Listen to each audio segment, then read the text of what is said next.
Hello, I'm Ellen Horan, President and CEO at the Greater Reading Chamber of Commerce and Industry, and I'm here for this week's Member Spotlight with Rich and Sara Stump from Suburban Testing Labs. Welcome, Rich and Sara. Hi, Ellen. Thanks for having us. Yeah. Well, for the month of February taping, we actually are bringing in couples that are working together because we want to know how you make that work. Or how we don't. Yeah, or not. But first of all, let's talk about Suburban Testing Labs. Rich, do you want to tell us a little bit about the company, since I believe it was in your family? Yep. Yeah, so Suburban Testing Labs is an environmental testing lab. We do testing for water, wastewater, and soils.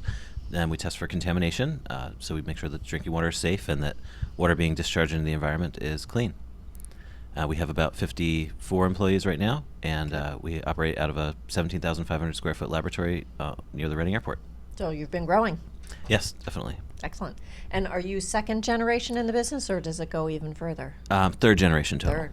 Excellent. Sara, when did you come into the business? Well, this year I'm celebrating my 10-year anniversary, so in 2005.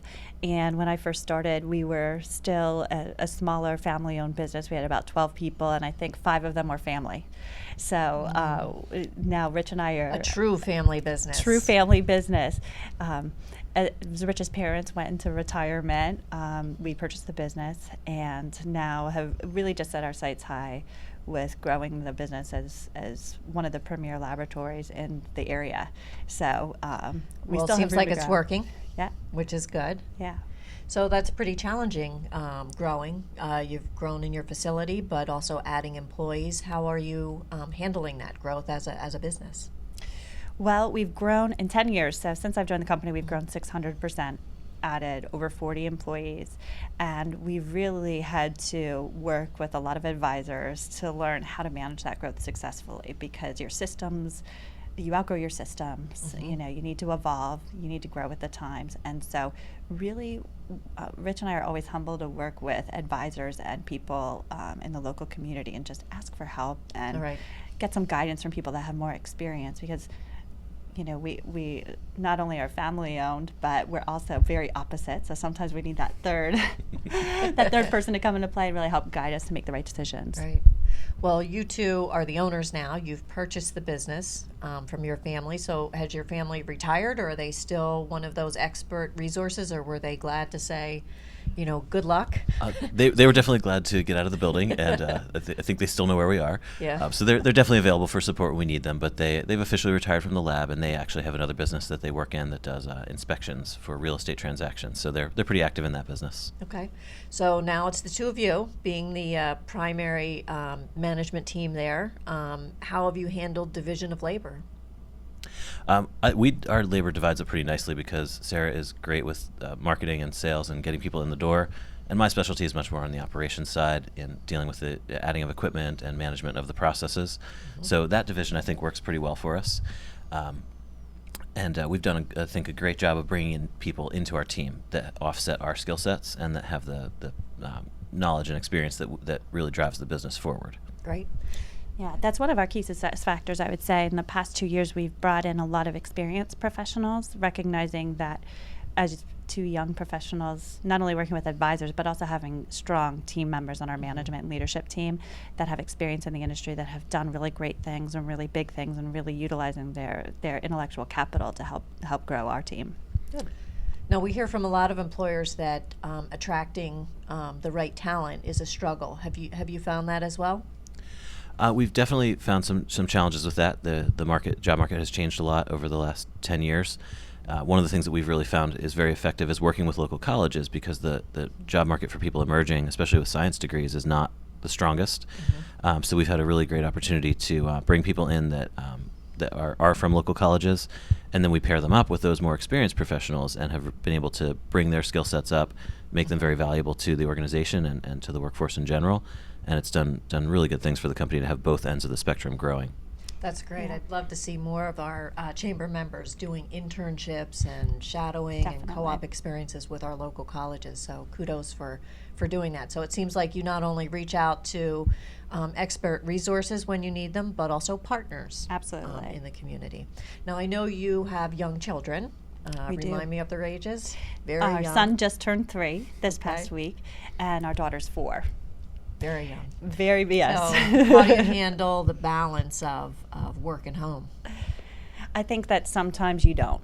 You just are doing the best you can to get through the day. But our the biggest thing that we try to focus on is just having a routine. And I think that's really important. Working together, one of the biggest key advantages is that additional flexibility, where if we were working independently in separate organizations, we might not have that flexibility. So, hey, this kid's sick, needs to be picked up from school. Can you go? No, I have a meeting. I need to go. So it's really just about communication, structure, and I know I've talked with you about this one-on-one, but I hope to know that our kids would respect us for working so hard and having that professional, that attention to growing professionally. So that's kind of how we manage it. And we recently converted our second conference room. It has a TV and a Yes. connection for the iPad, so we can now play Disney Junior any time of day. Absolutely. Good idea, good thinking. And the kids probably enjoy being there every once in a while. They are, Yeah. especially with the snow days we've had this year. Oh, that's true. That's true. Now, do you have any tips for other chamber members on any of the resources in particular that you have found helpful? Kind of what's working in a family business, not necessarily just as husband and wife, but Absolutely. family-run businesses. Well, the Chamber has a really great Family Business Alliance, so I would encourage people to reach out there. The Chamber's been a great resource in many aspects, not only for just the Small Business Alliance, but you guys offer great roundtables, the lean-in circles. I mean, when I first joined the company, I didn't know anybody in Berks County. Rich is a Berks County native. I am not. So I would just attend the free networking events and go out there and shake hands and meet people. Right. But that's made a tremendous amount of impact on our business. It's made a You've lot of done connections. a good job availing yourself of that. So. Right. Good job. And we've also worked really closely with like Deb Millman of the Greater Berks Development Fund. Yep, Greater Berks Development Fund, and Connie Failer, From the Ben Franklin. They've been fantastic with helping us achieve our growth goals, especially Wonderful. with moving our facility. Yep. But where we started was the Small Business Development Center. Okay. That really helped us, like over 10 years ago. That really helped us, Yep. start our growth and create a lot of systems for us. Good. All good partners. And I think the key thing that was a success factor for all of those organizations is that they connected us with the right person for that point in our growth cycle, all the way up Yeah. to and including the management consultant that we work with now that we sometimes call our work therapist Yes. because Yeah. he helps keep us on the right track. And sometimes mediates. Helps you communicate. Absolutely. Rich, you're also on our board of directors, so thank you for the time that you put into that. We appreciate it. it's been a as great well. experience to be on that as well. Wonderful. Well, thank you for coming and sharing your story. It sounds like you balance pretty darn well, and your company's growing. So congratulations on that. You're doing something right. Thank you very Ellen. much.